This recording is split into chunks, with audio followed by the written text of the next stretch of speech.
All right, so the starter on the die roller project. I'm going to make sure I put it in a different place. By default, it sort of tries to glom them together, and I don't like that.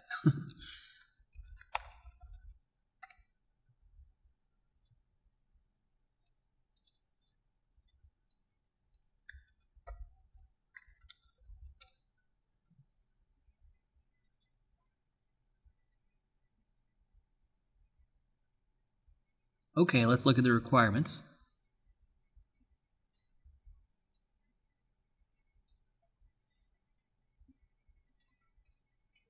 So it says this works great as a mobile phone app which might run on a phone.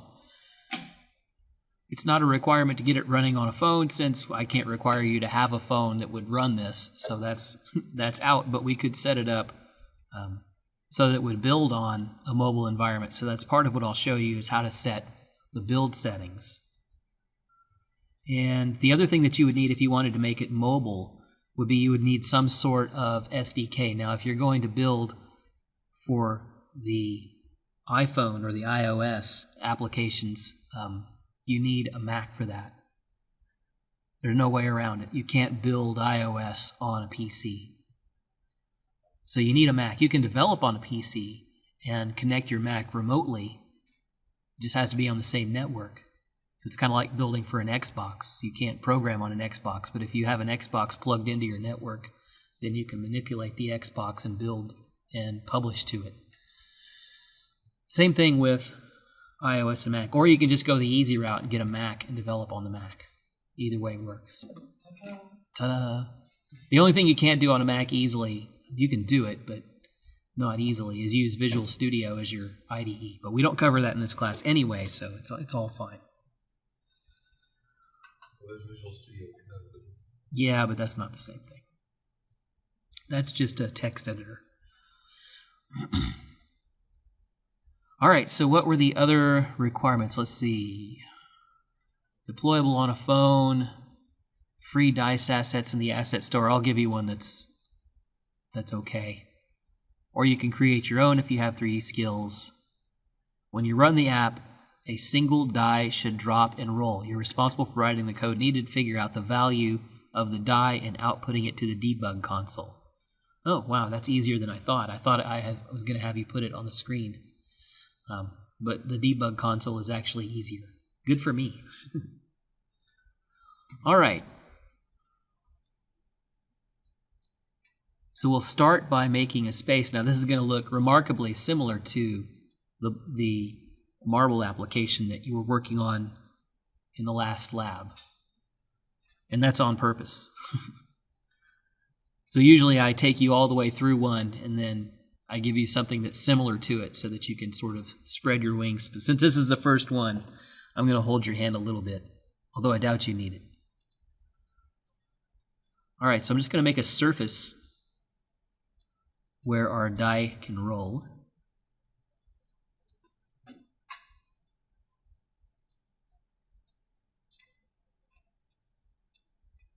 And we'd probably want to texture this somehow so that it looks nice. But I'm not going to worry too much about that. I'll change the name of my cube. I will call it, I guess, tabletop. Theoretically, I'm on a table, probably. Floor, whatever you'd like to call it, whatever makes sense to you is fine. I'm going to zoom out a little bit, get my camera set up.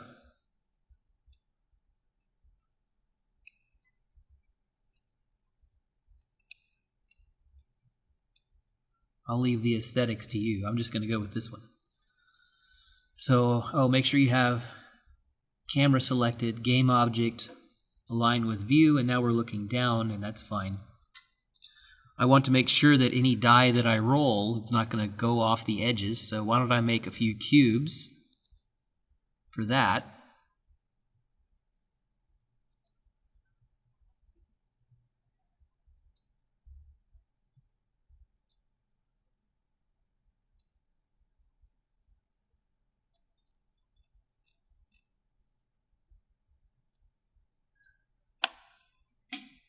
I'll make that nice and tall.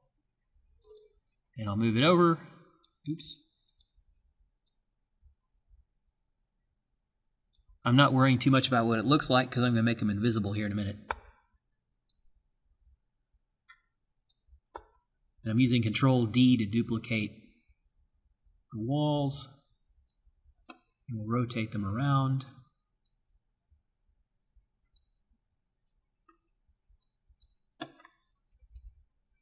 Oops.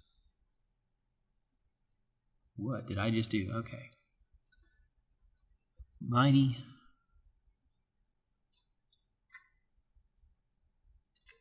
Control E again. Okay, so I've got all of these walls. I'm going to change the name of the first cube to wall.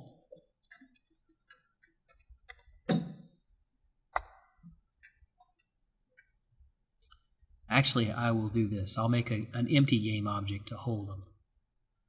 I was thinking about parenting them all together, but that would be weird, right? So I'm just going to put all these in here.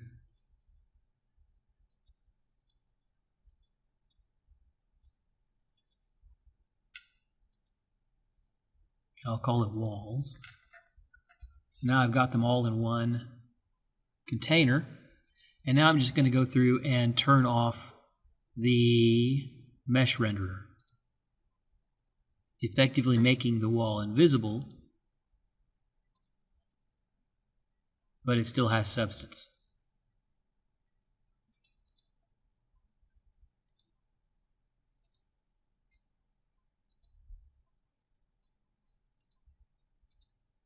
Okay, so now I've got these invisible walls there. That way my die will not roll off the edge.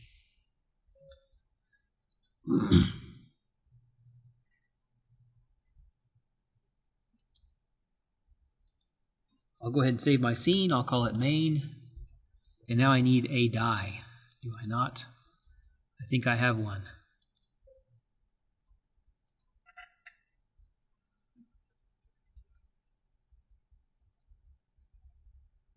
Could be wrong. Maybe I don't have one.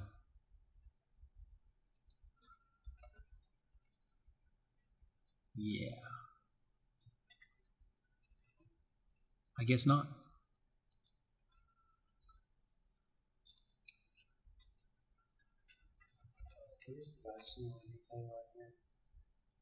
The die simulator thing? Oh, it's in. Not there. Where is my. Did I kill it? No, it's right here. It's under programming assignments. So assignments you must turn in, and then programming challenges, and then die roller. Okay, I see. Okay, here's the trick. Which one worked?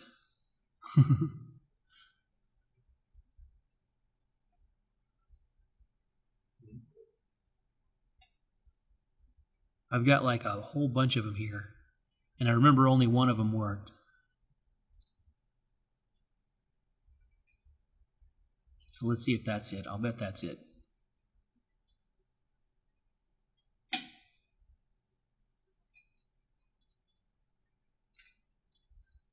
Is it you can only download one of them?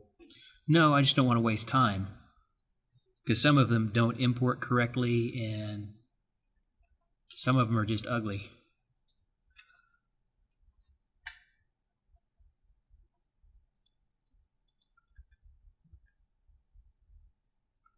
Tell you what, we'll do this.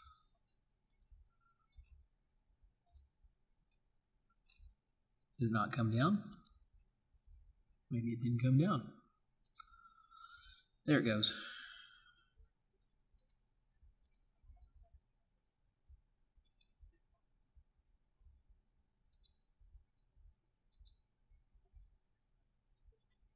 All right, I will take one for the team real quick, and I will import it, and if it works, then I'll put it up for you. If it doesn't work, I'll pause the recording and cuss for a few minutes, and then turn it back on.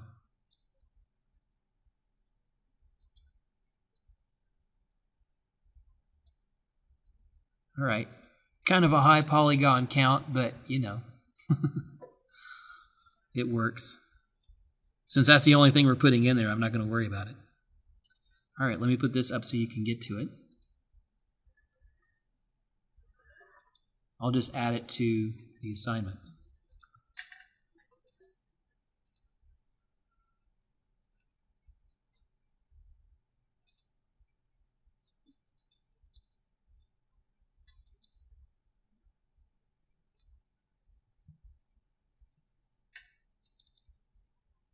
Bang. Okay, there we go. All right, upload.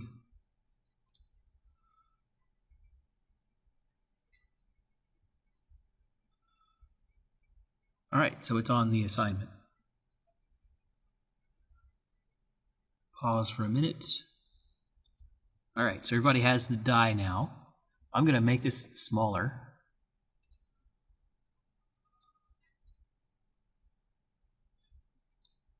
And what do I need to add to it to make it respond to gravity? Physics. It's called it will come up. Oh, we forgot to do the skybox. You were supposed to remind me. Oh, well. We forgot to do that on the other exercise. That's okay. I'll open this back up again and show it to you before we go home. Okay, so we want, what is it called? Oh, it's under physics, yeah. Oh, it's a rigid body controller. Yeah, there we go. That'd make a good test question. All right, so it's got its rigid body on it. So it should fall. Oh, goodness, what was that about?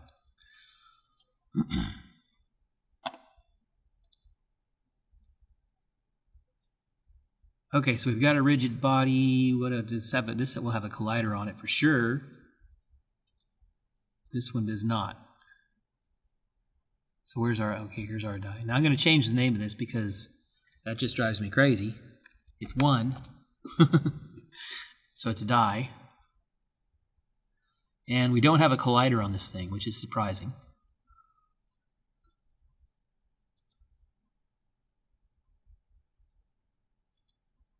That's also under physics. And obviously I'm going to go with a box collider. And let's just make sure it didn't do something dumb. It probably didn't. Looks pretty good.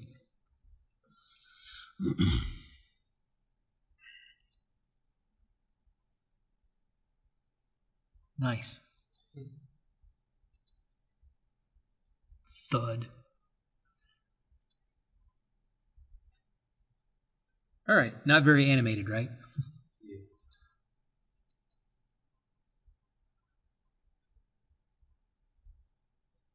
So let's go ahead and add a physics material to this.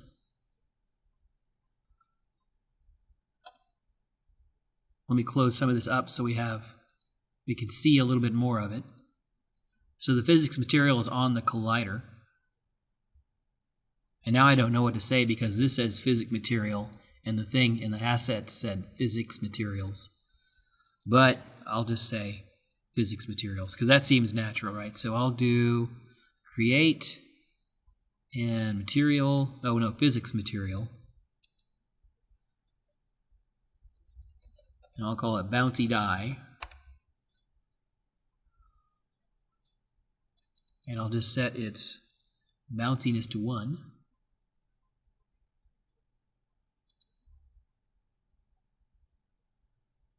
And we'll play around with a few of the other settings just to see what they do. So we'll hit this. Hopefully it's not a rubber ball. Okay, they didn't bounce hardly at all. Put it back to average.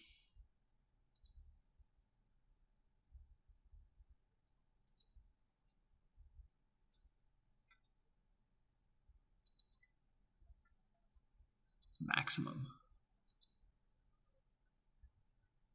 Well, that's terrible.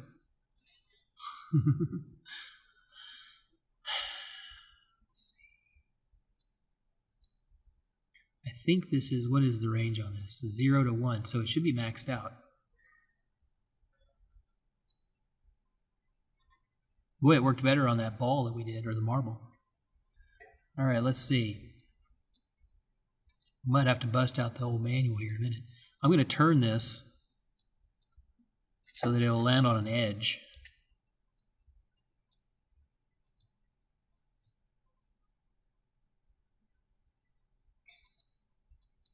But it is not bouncing at all, so we're going to have to figure that out.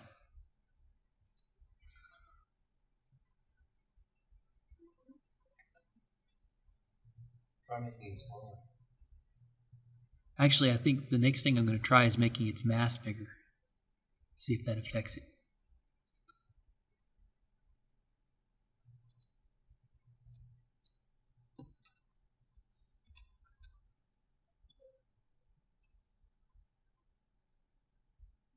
Not really. All right, we're going to have to dig into the manual and see why that's so frumpy. Oh, I know why it's frumpy. Why? It's pretty obvious if you think about it. What's missing? What do we forget to do? Look. Work your body. Look. Look. No physical material. We made it over here, but we forgot to move it over, didn't we? So let's click on that. And let's change the mass back. No, I'm going to leave it in there because now it's probably going to bounce like a crazy thing. That'll be fun to watch. Okay, we'll drag it and drop it on there. And hopefully we have a super ball now. Boing! Oh, that's awesome. And it'll bounce off the wall. That's nice. Yeah. That's a little too bouncy because it's going to take like 15 minutes to settle down, right? Yeah. All right, let's see what happens when we move the mass down. What was it? Was it 1? I think it's 1. It was 1. Probably nothing. Oh, it seems to bounce. Yeah, I guess about the same. What did it land on before? It'll be interesting to see if it's random. Yep, it's random. It landed on a 2 last time, so now it's 3. It's probably not really random, though. We'll make it really random. All right, let's change our parameters on here. Let's change it back to average. And see if that settles it down a little bit. All right, that's reasonable.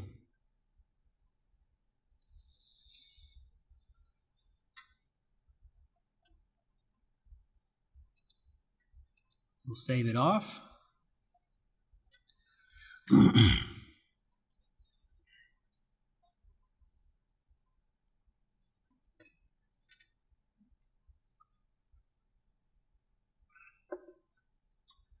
All right, let's review our requirements again.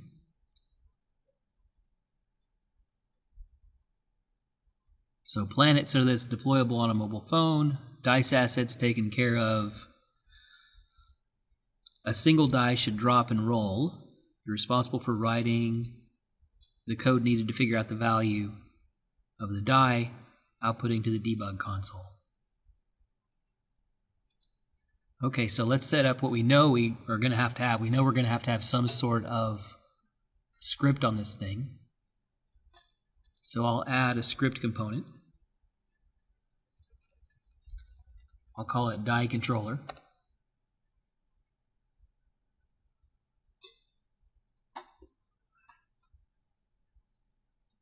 And now there's a few things I want to think about. I want to think about how I can really randomize this. Well, you have a random position over the map. Right. And a random tilt. Or That's really what I'm after. So let's look up Unity 3D, random rotation. Oh, look, it's built in.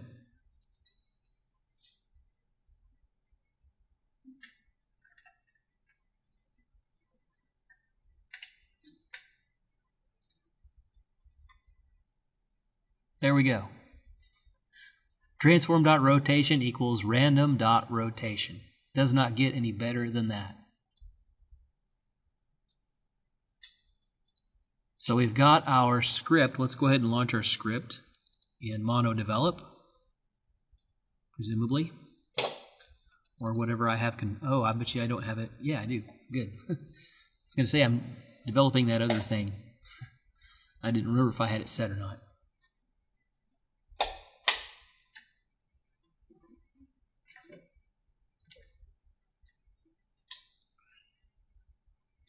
And we'll wait 15 minutes while Mono develop launches. Sorry, that was sarcastic. Once again, my New Year's resolution is an epic failure. All right, I'm going to size this up a little bit to make it a little easier to see. And in Start, now remind me what Start does. Do you guys remember? Have we talked about what these do? See, I'm recording ahead of you, so it's hard for me to remember what I've said to you in person and what I've said to you on the tape. So these are event handlers, and there are lots of different event handlers. In fact, there is an assignment that I really would like you to do. I might actually make it required, so you should probably plan on doing it. And it's under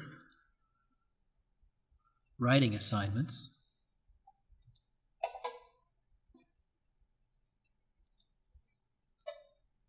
And it's called When Does That Fire? So there's all these different events. And this assignment is designed to have you go through and figure out where everything fires so that you know what all these different event handlers do. So Start runs, it gives you a little hint right here. It runs at the beginning of the game. So as soon as we click play, as soon as the game starts, that's when this runs. So this runs on every single script right off the bat. It's essentially the same thing as a constructor. So you don't have to make a constructor in Unity. You can literally put everything in Start. And it only runs one time. So this is a perfect place for transform dot rotation equals random dot rotation.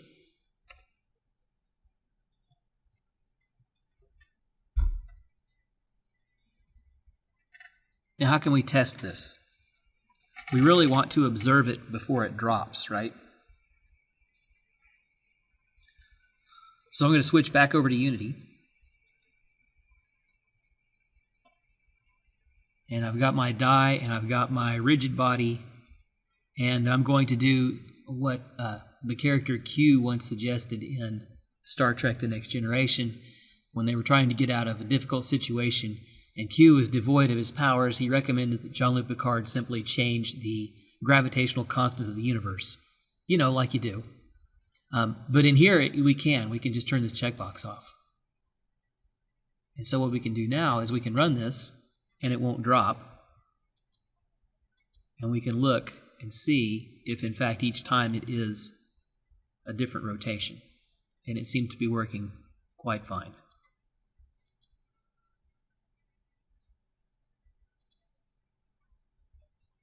Okay, and the other thing that's neat about that is it's rotating, the random rotation is in 3 dimensions, so you're getting all 3 axes as part of your rotation.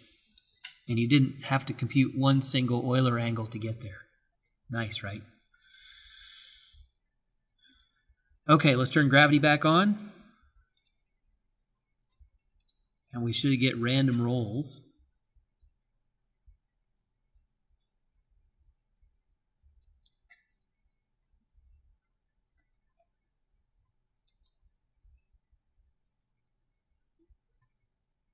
So I got a 3.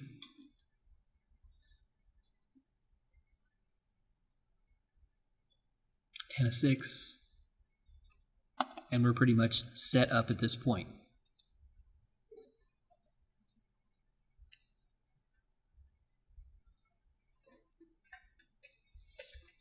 All right, I'll go back into my script. I think I've showed you how to output to the debug window before. But I'll do it again. Debug.log.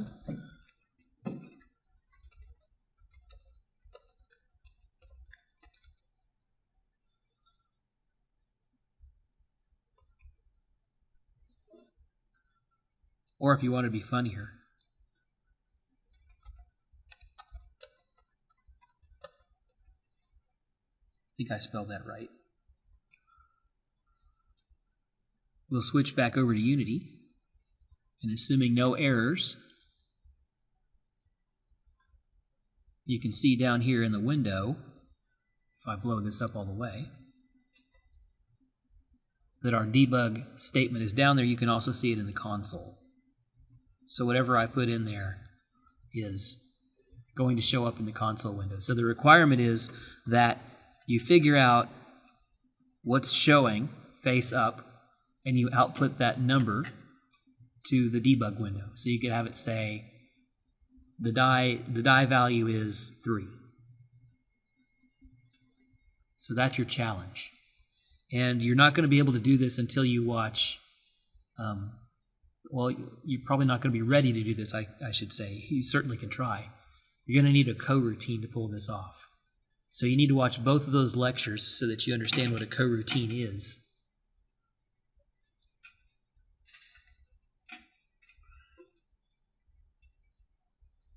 And let's figure out what the last steps are.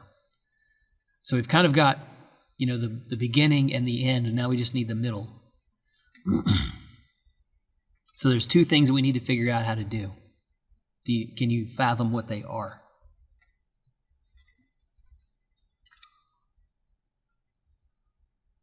In any particular order. The first one is obvious, right? You need to figure out how to get the answer. How will you attack this part of the problem? How can I tell that that's a 2 showing there? I've actually come up with 2 different ways to do it. One of them is elegant and one of them is stupid, but it works. So does anyone have any ideas? You could either get the rotation of the dice, or you could, one way I thought is that you could attach objects to each face of the dice and see which one's connecting to the floor. Congratulations, you came up with the good one and the stupid one. Okay. My stupid one was a variant of your stupid one. I actually did a ray cast and shot something up through the face of the die, and whatever it hit up above it. Okay. But the same basic idea, you're talking about intersecting the floor with a collider. So that's the first problem, and obviously the rotation idea is the better of the 2. It requires far less effort and far less code. But there's another problem, isn't there? And that's when to actually take the reading. Yeah. So you have to figure out when this thing is done moving around. Yeah, So those are your 2. Still. Those are your 2 challenges. So you figured one of them out, and that's figuring out the rotation. The other one is how do you figure out when the thing is stopped moving? So why don't we look it up and see if we can find something that will help us. So let's do Unity 3D, and it's going to have something to do with the rigid body stops moving.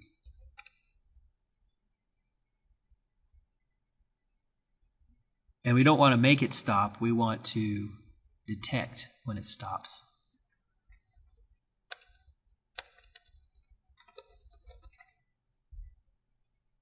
Perfect. When all rigid bodies have stopped moving. Let's see if that helps us.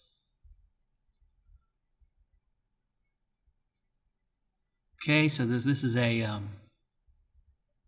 this is a question. So all good programmers just read the first part and they skip this entirely and go down to the answer, right? Perfect. I'll make this bigger so we can see. And this is pretty much perfect. So start coroutine, check objects have stopped.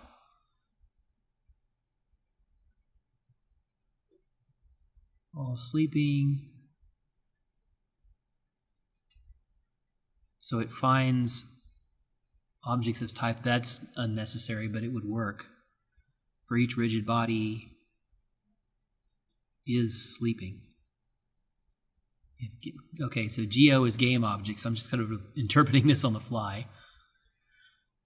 So for each game object in game objects, I would have preferred to have typed this out so that it made a little more sense. If game object dot is sleeping, so let's see what this is. Game object is sleeping. Let me see if that's even here. I'll just explore a little bit. I'll say game object dot is, maybe it's the rigid body. Let's go look it up. Oh yeah, it would be a rigid body.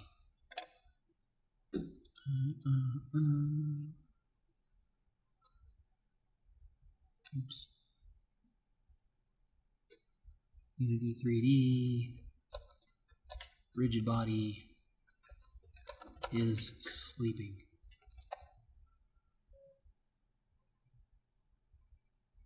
And there it is. Straight out of the documentation. And it's a Boolean.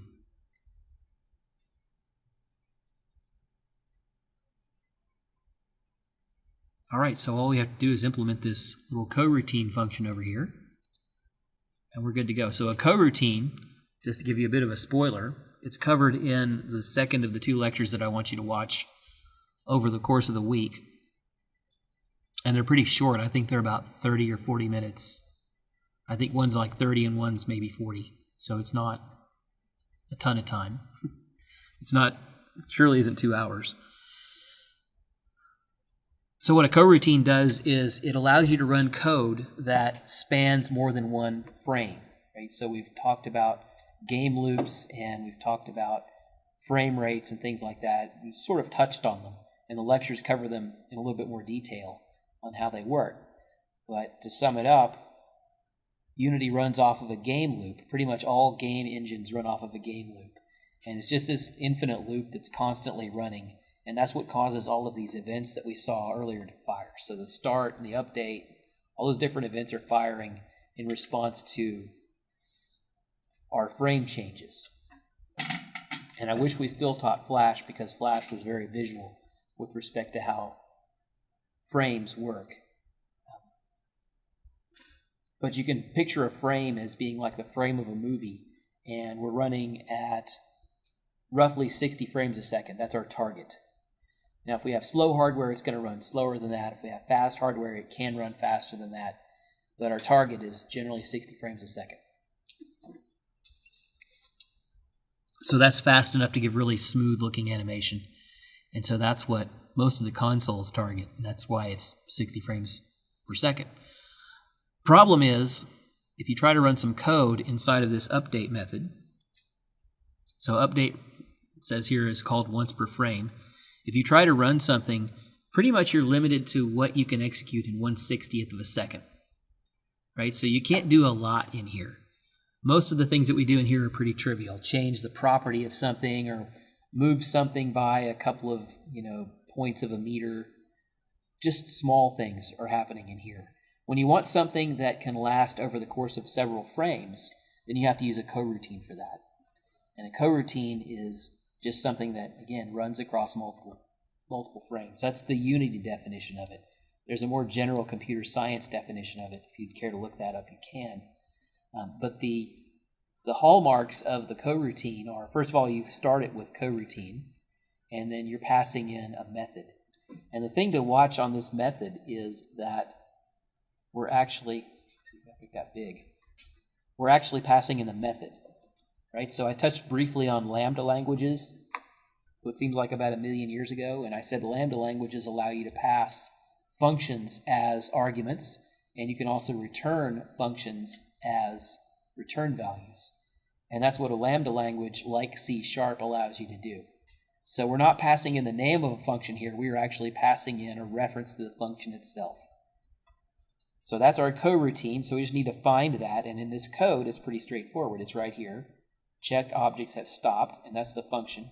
They always return I enumerator. What does that I mean? Do you guys remember? From the object-oriented stuff? I'll give you a hint. It starts with an I. It's an interface. I was actually going to say it. Yep. It's an interface. So an interface means that basically you can return any object that implements the I enumerator interface. Now, don't get this confused with I enumerable. You're about to watch a lecture on collections, and collections implement I enumerable. This is I enumerator. Different thing entirely.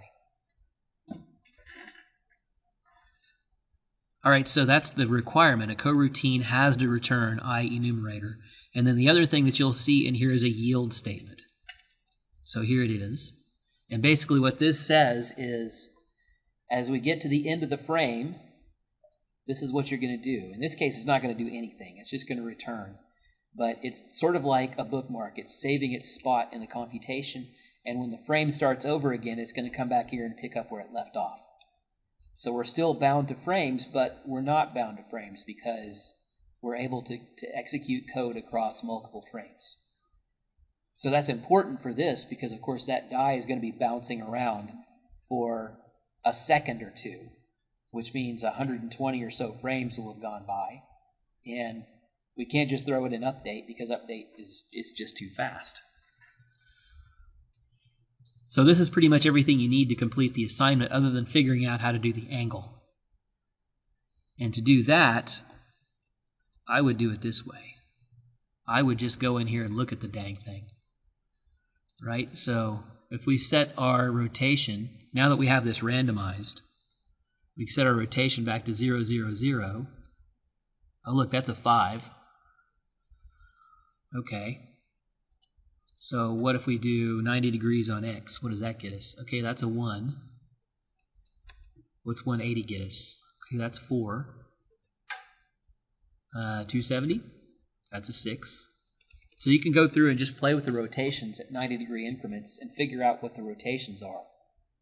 And then you can use a conditional. What kind of statement is a conditional?